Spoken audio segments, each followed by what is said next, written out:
Hey guys, I've got an install for you. We're gonna put on some new A-pillar lights today because Novsight sent me halos. So let's check them out.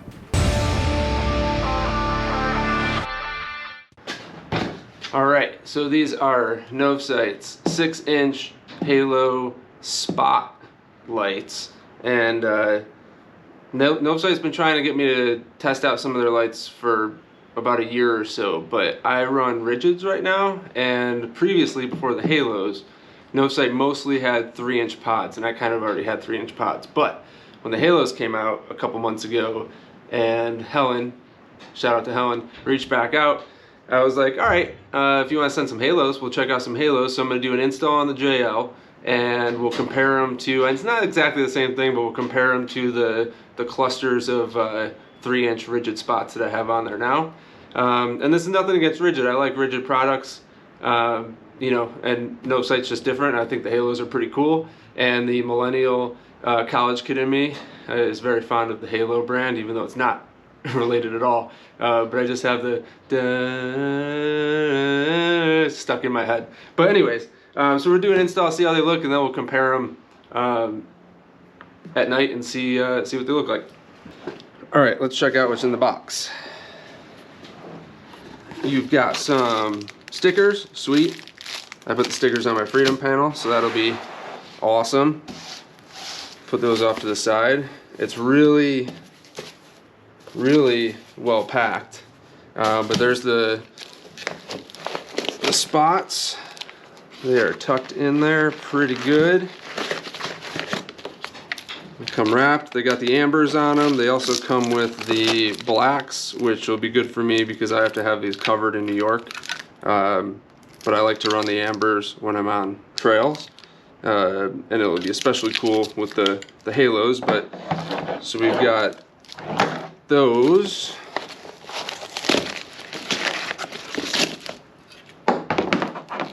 Let's put this over here.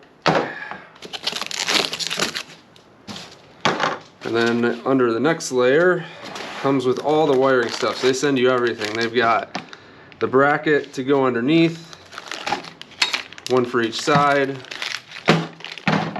all the hardware, and then complete wiring kit, which looks like it has some zip ties in there too.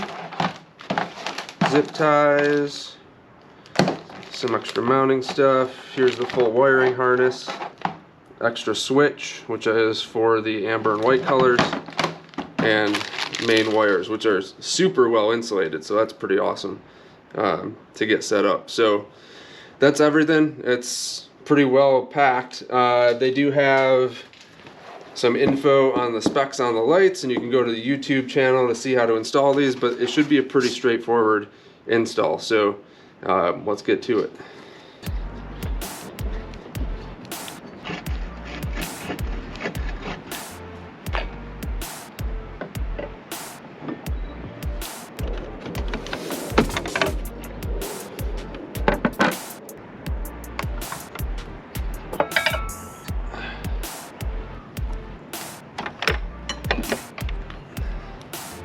Alright, the rigids are off. Now it's time to put the, oh wait, no, this is my toddler's Jeep, not that light. Anyways, the rigids are off, so we're gonna get the wires out now, and then should be wiring stuff back up after that.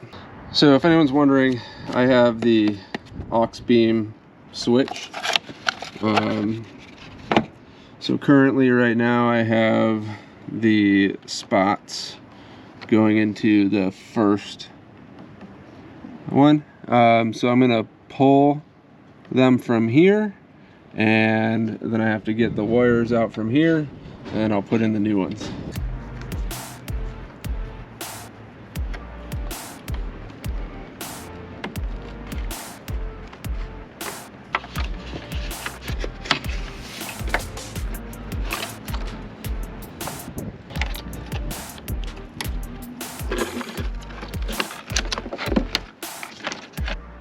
So here's something interesting.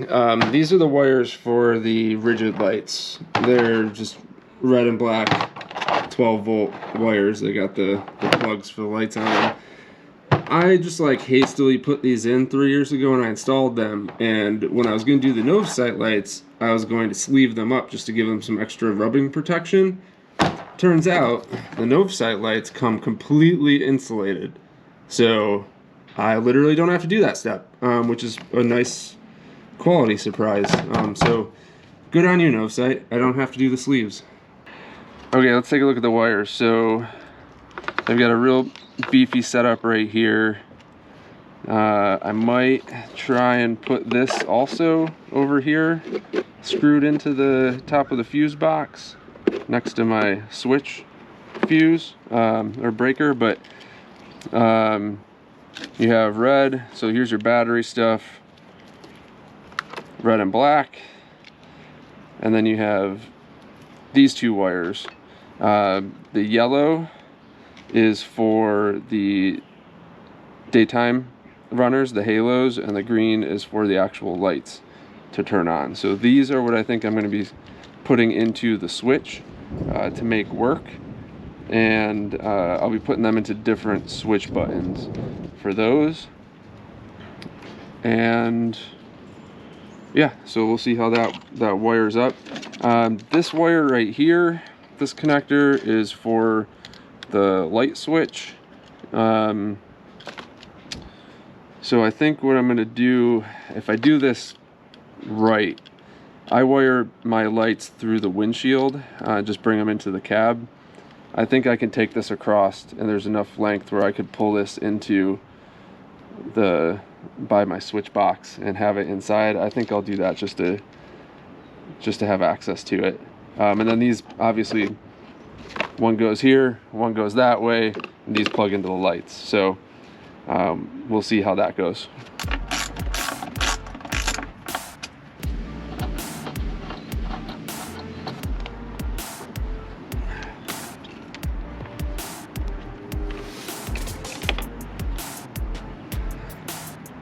I just run them up through there because I have my switch right here. So it's just a real quick, easy thing for a well-insulated wire to get up there.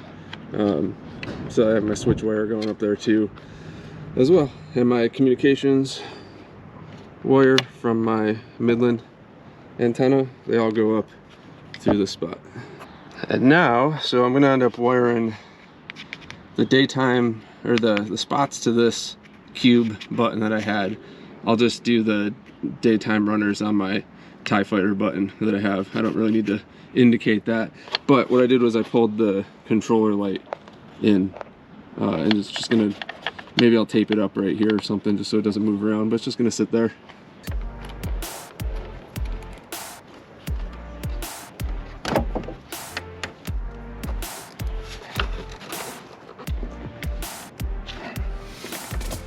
These wires are beefy and they give you a ton of length, but that also means that I have a whole bunch of slack that I have to keep inside the engine bay because there's nowhere else to put it.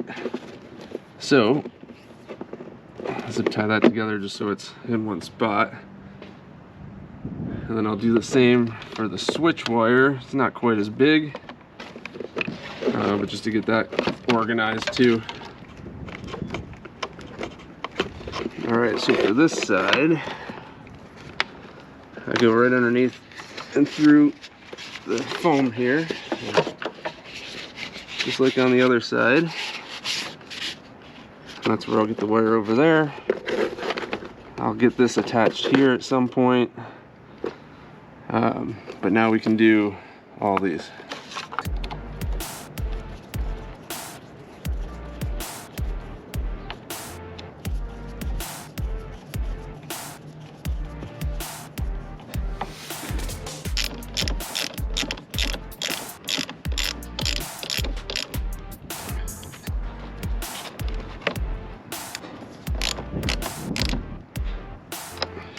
Alright, wired into the switch.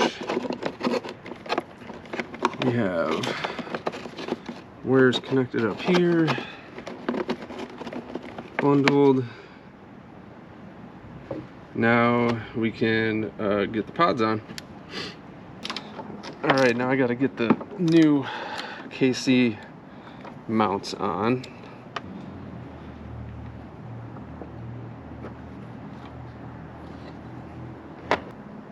I like these because they move the light way outside. So I gotta, like I was saying, I gotta watch out for that.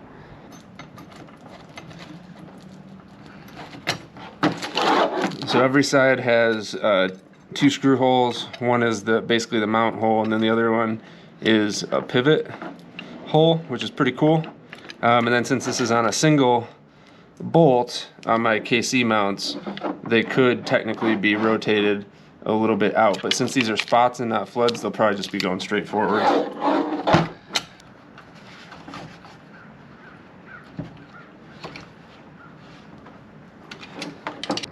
Alright, the only kind of dumb thing about this is that you have to wire stuff and get the cowl on and do everything else. But anyways, connect these.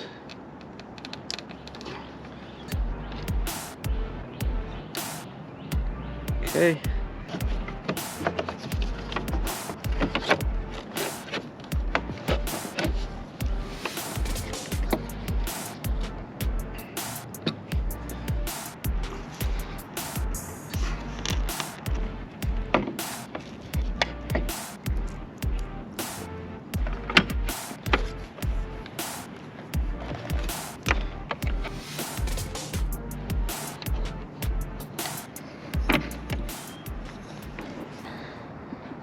I got them in. So now you get to do this satisfying part. But there you go. I'll walk around this way, kind of see them. Get this one taken off.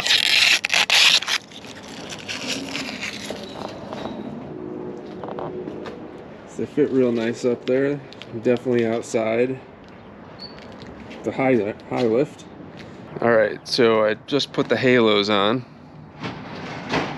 So that's the look with the halo. That has the amber cover on.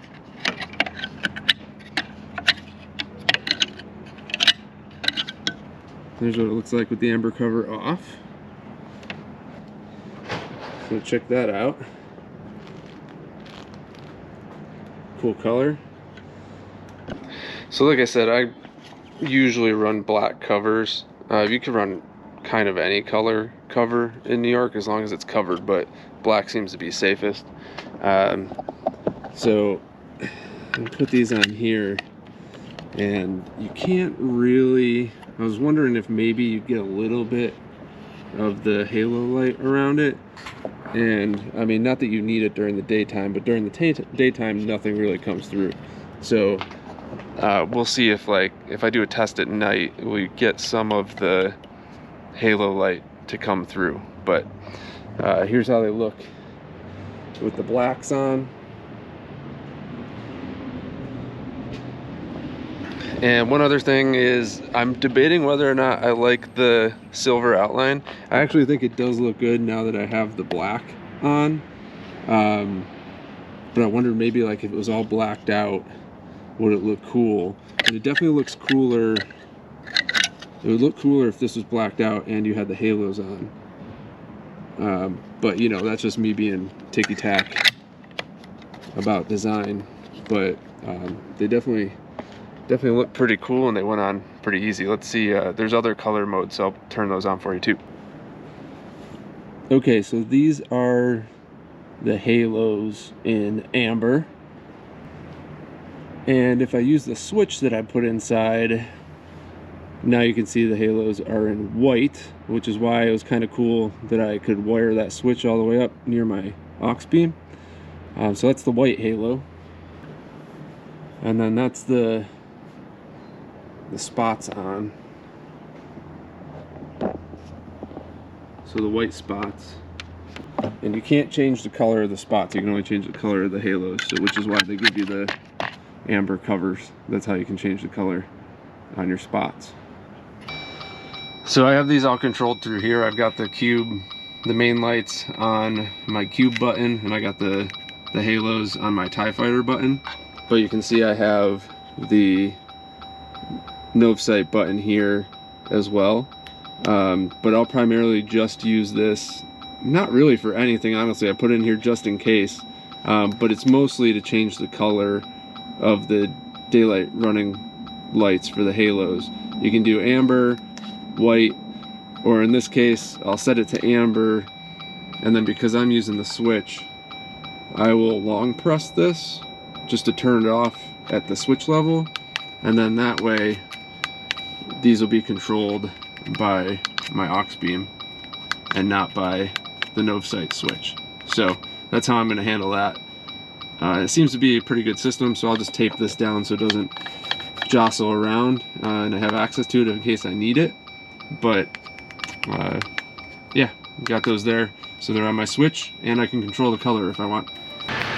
So this is what the spots look like. Of course it's super bright, but if you go out in front, it will be way brighter than what the rigids were. But again, that's because these are 6-inch spots, so they're much more powerful. But they are really sharp. I have to say, these halos are freaking awesome. They look so cool. I wasn't sure how they'd look in person, but they are super cool. They're just, this is what they look like with the amber covers on. Really cool.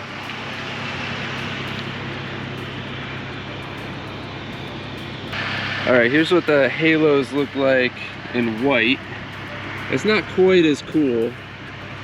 It is cool, but it's not quite as cool as the amber. So you can see how it looks. It's kind of like iced out. That's pretty cool. But it is, I like the ambers better for this. I think they just make more sense. And here are the spots, which obviously are bright as heck in white.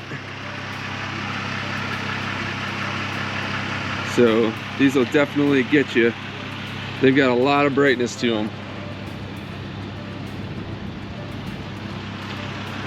So they throw off a good beam.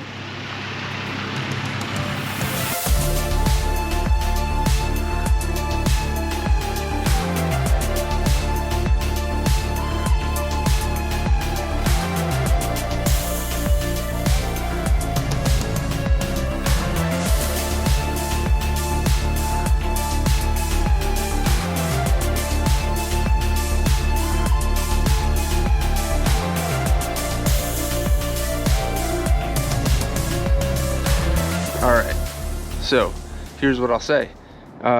These are actually higher quality than I thought they would be, so props to Novsight for that. They are made in China. There's no hide in that. But they were beefy. They've got really good wiring insulation, tons of extra slack. It was really easy to wire up to the aux beam switch, and I was able to pull the color changing switch and beam changer into the cabin. So they're really cool. I'm gonna run them for a while. I think I'm gonna keep them for a long time. I mean, these are way cooler than the rigid stacks where it was nice having 4 pods, but I mean, these things are pretty darn cool. So I'll probably run the blacks on them when I'm doing daily driving, and maybe at nighttime I'll be able to sneak out a little bit of light from the halos, but pretty awesome product. I will have a link in the description that saves 20% on these, so check that out. There's a code and a link, and you know, they've got a few different sizes. They got the 6-inch, they've got a 3-inch, and they have a 4.5-inch dual pod, and I might be looking to get a couple of those for my bull bar up front to replace the light bar up there. So we'll see what happens. Check them out. Props to Novsight. Thanks Helen for sending them over, and cool, good install video. If you liked it, hit thumbs up, leave a comment if you've got anything like this from Novsight, and catch you guys next time.